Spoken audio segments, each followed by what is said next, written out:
Greetings. Welcome to IBN Summer Investor Summit webcast. It is now my pleasure to introduce your host, Jonathan Kine. Thank you, Mr. Kine. You may begin. Fantastic. Well, thank you so much, everyone, for joining us on this session. Also, special thanks to Fred, Cassandra, Brittany, and the rest of the team that have worked so hard to provide such a great virtual Summer Investor Summit event. Our focus is going to be on investor relations and the importance of integrating online communication strategies that augment what you're already doing. The ideas presented all incorporate existing digital infrastructure with direct reach to pre-established audiences, which of course makes things go a lot faster. Whenever I'm listening to someone else in educational sessions like this one, my first question is always, why should I let their ideas influence my decisions? So why don't we go ahead and start there. So I began in this space way back when I was 17. I had a couple years of micro cap trading experience, and it's been a wild ride these last almost 14 years now. We've published over 50,000 articles to date on our clients and other companies of interest to the investors who follow us, and I always point back to the team. We've built an amazing team over the years. When I started, there were just 4 of us. Now there's more than 50. We're putting out all kinds of content every day to build our audiences. And I thought it might be good for me to also include just 2 slides about IBN so you know where our overall perspective is coming from. The information being presented was what we learned from working with more than 500 public and pre-IPO companies over the years. Here are as many as I could get to fit comfortably on the screen, but of course there's many more. One of my favorite is the Green Organic Dutchman, which we started covering way back in September of 2017, which was about 8 months before their IPO date. They raised over $115 million. They are the largest IPO to date in Canada, and one of their well-known secrets to success was building a solid content marketing strategy prior to launch. While we do help IPOs on a regular basis, most of our clients engage us when they're already public, and much of what I'll be sharing today will be from that perspective. So today, dozens of companies trust us to put out the right content multiple times a week for them and then distribute it to the right audiences. We also worked with Investor Summit to increase attendance and visibility in the space this week. That was part of our collaboration, and again, we're just very grateful to be able to share how each of you can reach even more investors to further your success. And as a side note, it's important the content produced is actually interesting to those who are shown it. So that's why we have the Range Rover here. We wrapped it for a car rally just to add excitement to our overall brand perception, and we found it's also a great way to show one of the many reasons we've been able to achieve these numbers. It's been very helpful in inspiring new ideas for others who are looking to boost interest in their own brands, so never be afraid to get creative. However, this presentation isn't about us, so now that you know where the info is coming from, we're going to spend the bulk of the time on strategy and the countless options out there. And my style is to pack a lot of information in a short amount of time so everyone can walk away with valuable information. Feel free to take notes. And if you'd like to go more in depth on these different topics, you're more than welcome to reach out to us. Myself or one of our many team members can always dive deeper on a separate personalized call. So it all starts with what investors see, and this is so critical. Whether they're looking for new ideas or they found out about your company name or symbol and start researching. However, first they have to find you. To engage more investors, you must reach out to new ones continually while giving them a good reason to become active followers, really getting them to move from the left side over to the right side.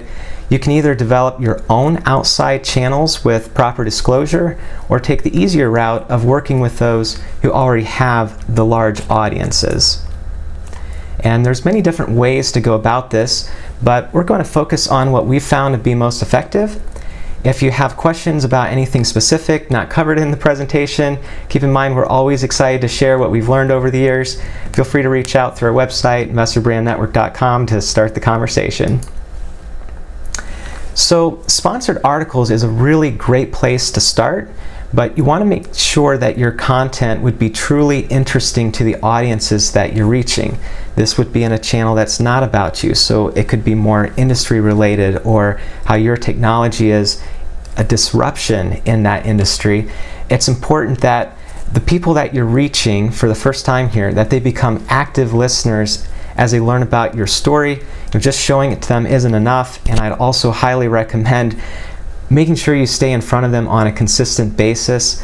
I always go back to the rule of 7, which means your average person needs to see an idea 7 times before they engage, and that doesn't mean buying product or buying in some other way. It might mean just going to your website for the first time or following you on a social media channel.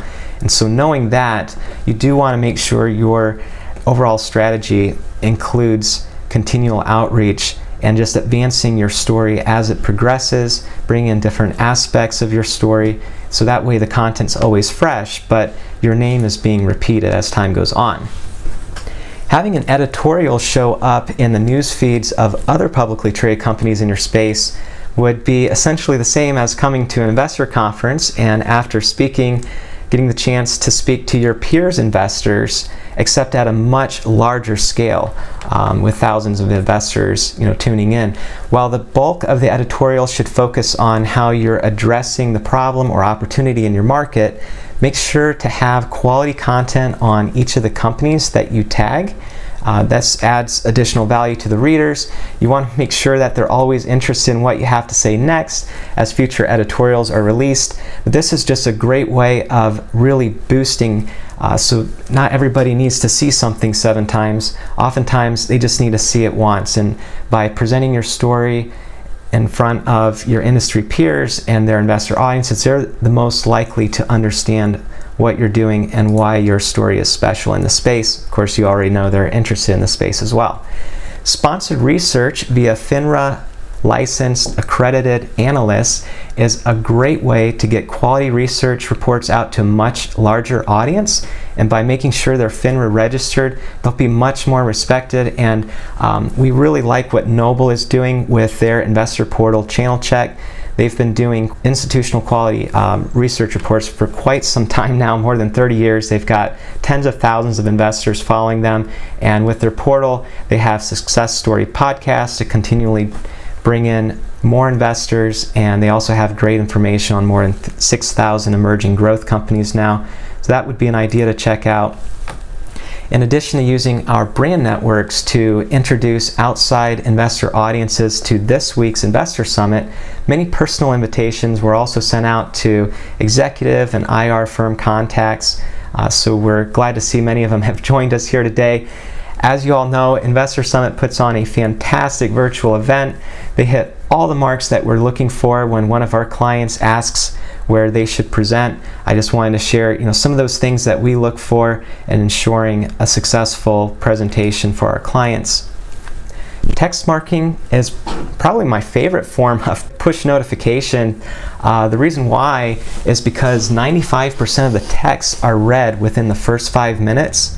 You can compare that to email, social media, browser signals, or really anything else, and nothing even comes close. Of course, you can also direct them to a web page with a text. There's not that much content you can put into a text message, but you could link to a full press release or other long-form content that wouldn't normally fit by simply including a hyperlink that will draw them in. Part of the reason we're focusing our presentation solely on digital communications is because of the changes that have taken place as a result of COVID-19. Now, the audio format provided by podcasts allow listeners to multitask while keeping an active mindset, which is why home listening is so popular, as you can see here on the slide. Also, by their very nature, podcasts are subscription-based, which allows for alerting followers of new episodes to ensure high engagement rates. And so, as you'll notice, many of the things that I'm showing you today, even the institutional quality research, it's constantly being pushed out over a sustained period of time to the same audiences. And with the right agency, someone else will take care of pitching yourself and your company to existing shows that already have a large number of loyal listeners who are actively subscribed. At IBN, we also make sure clients take full advantage of these opportunities by ensuring article syndication, direct reach via social media channels, press releases, and other elements that are included with every campaign. Don't forget, just like a Forbes placement, you want to extend the impact by delivering the fresh content to larger audiences outside of just the podcast that is featuring you, whether that would be through the sponsored articles like I showed earlier, or even your own audiences, a press release being probably the most obvious way of getting it to your investors. Retargeting is also really, really important. Once you have an audience that is clicking on your links, there's a couple different ways to make sure your content keeps showing in front of them. While these examples relate to online banner placements and social media ads that only come up for those that already went to your content, so we know they're actively interested in what you're doing, anything having to do with subscription is really a form of retargeting. This includes RSS on blogs, social media followers, and even email newsletters. Focusing on those with verified interest will always go a lot further versus those that are only hearing about you for the first time. So in this slide, you'll see how all these different things can work together and complement each other well. For instance, here you can see the ticker tagging, pushing things off, getting to massive audiences. You can get to 10 to 40 million impressions fairly easy by ticker tagging very large companies. Of course, it also makes sense to bring in direct comparables within your space with maybe a similar market cap because the investor demographics will be very similar in those audience groups. And then having the editorial published on sites that would also have investors that are interested in your story, amplifying that reach through a service like Network Newswire, and then using the retargeting tools. So all those people that discover you, they're going to your website, they're going to these articles. If you can continue to retarget them with those retargeting ideas just showed in the previous slide, you'll get a lot more engagement long term. The content will live on longer. And then of course you want to continue to have more content go out to all these different audiences and push them towards subscribing to you directly, whether it's through the texting, RSS, newsletters, through email. There's all kinds of different ways out there. I would advise using them all. You never know what would be the favorite for those new investor audiences you just reached. Because most of you are publicly traded, press releases are something you're likely already buying on a fairly regular basis, but there's one problem. Who's really seeing that news outside of those that are already following your company or stock symbol? So most people use public relations to get this outside exposure. It's great for boosting your credibility and recognition. Of course, you can take that article and send it out to your investor audiences. Plus, reaching out to journalists is something you can do in-house, and this gives you a great opportunity to reach large pre-existing audiences that aren't following you yet if they decide to cover your news. So here are some quick tips for those that want to do their own public relations.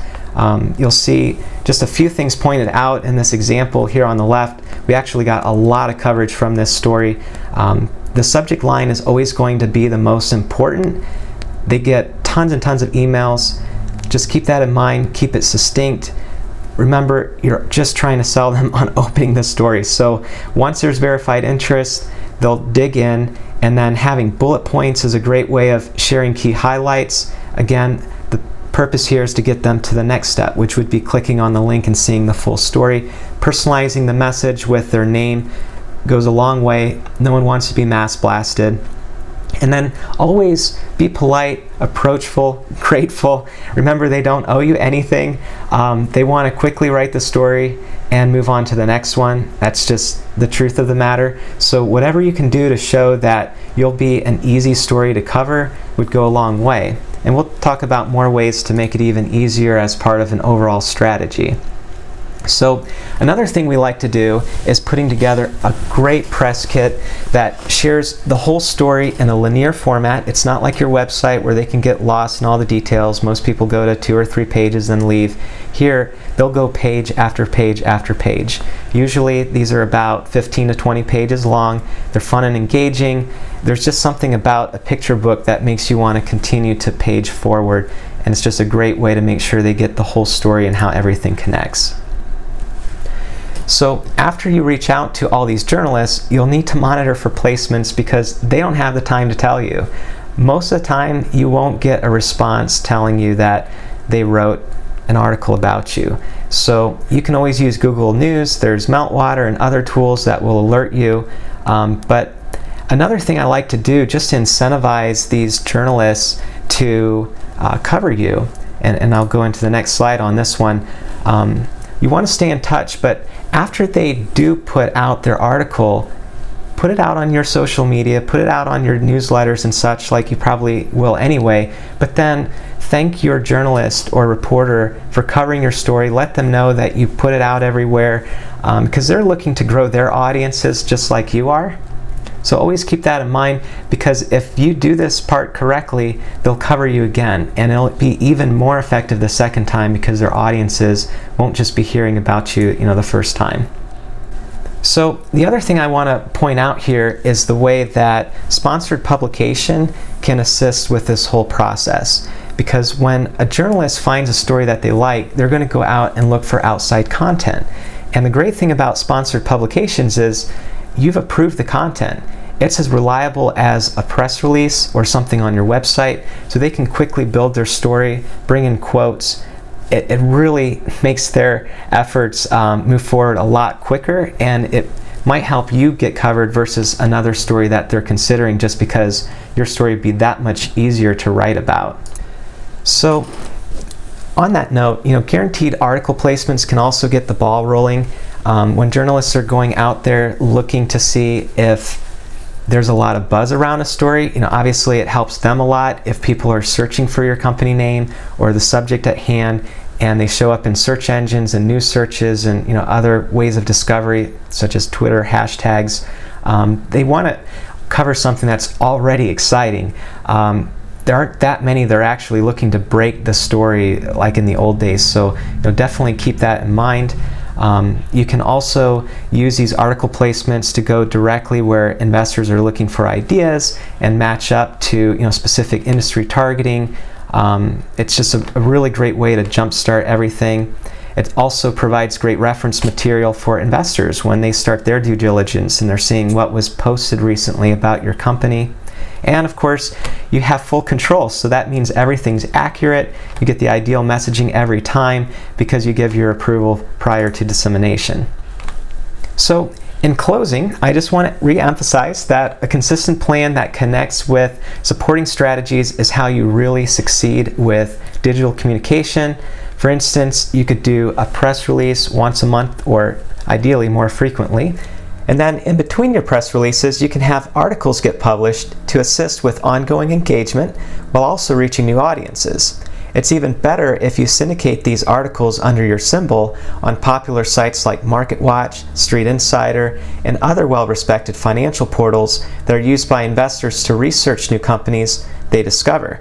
We're almost always working alongside existing IR and PR companies, and this core component complements any communication strategy well. It's a powerful thing when an investor discovers your company and then finds fresh editorial content that gets them even more excited about what you're doing. Doing the personalized emails to journalists can be a great way of boosting your potential of reaching those larger audiences using your existing resources in-house. Of course, there's great PR firms out there as well that can assist with the process. And then push ongoing engagement through the retargeting and subscription platforms. And you just continue to repeat. Keep growing your audiences while retaining the attention of those, with the active interest. So, in closing, just want to thank you all again today for joining me. And as always, feel free to reach out directly with any questions you might have. We'd love to speak with you. And thanks again to the organizers here at Investor Summit.